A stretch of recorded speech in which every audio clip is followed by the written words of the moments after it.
रवि प्रदोष व्रत कथा। एक गांव में एक गरीब ब्राह्मण रहता था। उसकी पत्नी को धर्म के प्रति बड़ी ही निष्ठा थी। वह त्रयोदशी प्रदोष व्रत करती थी। उस गरीब ब्राह्मण को एक बेटा भी था। एक बार की बात है, उसका बेटा गंगा जी में स्नान करने के लिए गया। यह स्नान करने के लिए जा ही रहा था कि उसे रास्ते में चोरों ने घेर लिया और डरा धमका कर उससे पूछने लगे कि बताओ कि तुम्हारे पिता ने गुप्त धन कहाँ रखा है। उस ब्राह्मण के लड़के ने बताया कि वह बहुत ही गरीब है, तो उनके पास गुप्त धन कहाँ से आएगा। उन चोरों को उस लड़के पर दया आ गई और उसकी हालत पर तरस खाकर उसे छोड़ दिया। तो वह बालक फिर वहां से चल दिया। चलते चलते वह बालक बहुत ही ज़्यादा थक गया और एक बरगद के पेड़ के नीचे बैठ गया। थकान की वजह से उसे वहीं पर नींद आ गई और वह वहीं पर सो गया। तभी उस शहर की पुलिस चोरों की तलाश कर रही थी।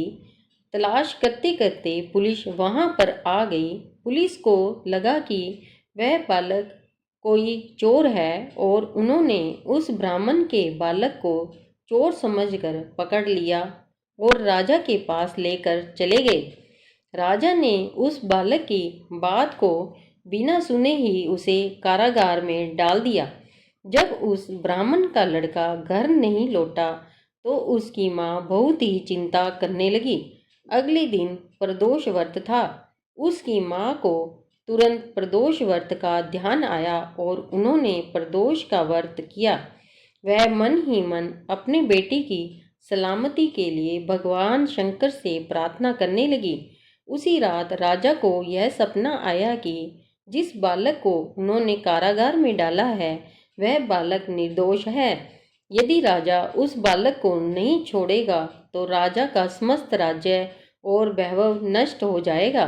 जैसे ही सुबह हुई तो राजा ने उस बालक को बुलवाया। बालक ने राजा को सभी सच्चाई बताई। सच सुनने के बाद राजा ने उस बालक के माता पिता को दरबार में बुलवाया। गरीब ब्राह्मण और उसकी पत्नी बहुत ही डरे हुए थे। उन्हें डरा हुआ देखकर राजा ने मुस्कुराते हुए कहा, तुम्हारा बालक निडर और निर्दोष है। तुम्हारी दरिद्रता और गरीबी के कारण हम तुम्हें 5 गांव दान में देते हैं। इस तरह ब्राह्मण, उसकी पत्नी और उनका बेटा हंसी खुशी से जीवन व्यतीत करने लगे। भगवान शिव जी की कृपा से उनकी सारी दरिद्रता दूर हो गई।